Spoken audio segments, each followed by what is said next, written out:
అంజనాదేవి ఒక దేవత. ఆవిడేంటంటే ఒక శాపం మేరకు ఈ భూలోకానికి విచ్చేసిందనమాట.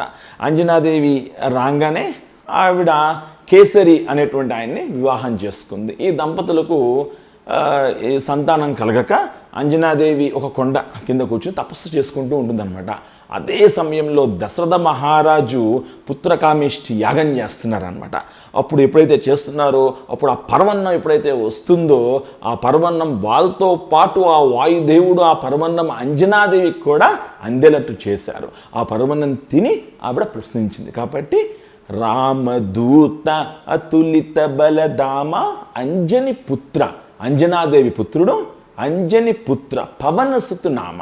ఎందుకంటే పవన్ తనయుడు కూడా ఆ యొక్క తీపి పర్వన్నాన్ని తేడానికి సహకరించారు. కాబట్టి రామదూత అతులిత బలధామ అంజని పుత్ర పవనసుత నామ.